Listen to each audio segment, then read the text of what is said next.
Greetings and salutations. Thank you for lending an ear to the Voice of the Times for Sunday, February 13, 2022, brought to you by Wilkin Depot, the country's leading home improvement and construction supplies retailer.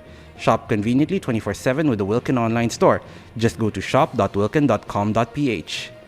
For today's editorial, all candidates should campaign responsibly.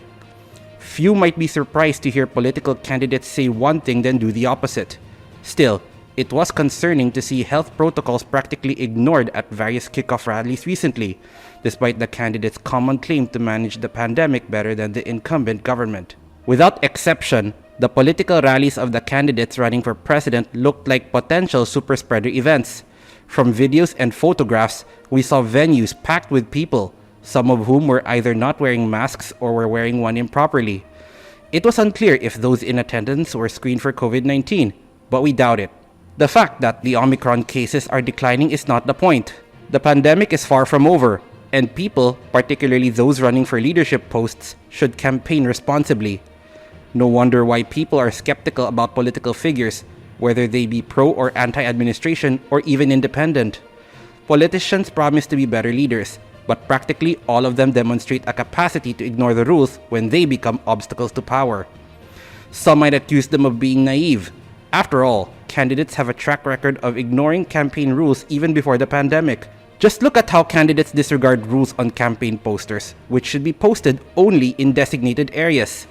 And while every candidate swears against vote buying and unethical campaigning, those problems persist. No aspirant seems able to restrain himself or herself, especially when they see their competitors not following the rules. Adhering to health protocols, however, should make sense because political camps need their candidates on the campaign trail. Given the limited campaign period, falling ill is a disadvantage. Even when proxies or celebrity endorsers can carry on, voters prefer to see the candidates in person, even those vying for president. By ignoring the safety measures, candidates undermine their campaign. We support the government's call to discipline and impose penalties on candidates and political camps that violate health protocols. This was the position of Cabinet Secretary Carlo Alexei Nograles, co-chairman of the Interagency Task Force for the Management of Emerging Infectious Diseases and acting Malacanang spokesman.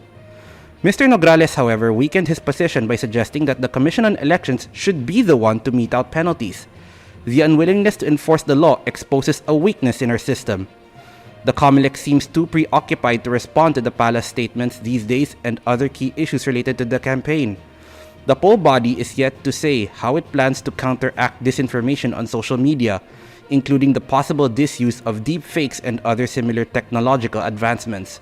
Meanwhile, Omicron continues to recede as mentioned earlier, but even if that trend holds for Metro Manila or the National Capital Region, COVID-19 cases may still spread to rural areas where there are fewer facilities to treat the sick. As we see abroad, in places like Hong Kong, some countries and territories are only now facing the Omicron problem that was experienced in the capital region weeks ago. Fortunately, the medical evidence so far suggests that Omicron is less virulent than the previous variants.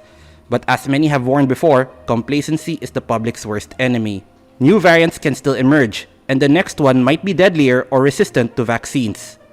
As such, everyone, especially those seeking votes, should go beyond reminding people to get vaccinated or boosted as soon as they are eligible. We all have to remind others to wear masks properly, wash hands regularly, and avoid crowds whenever possible.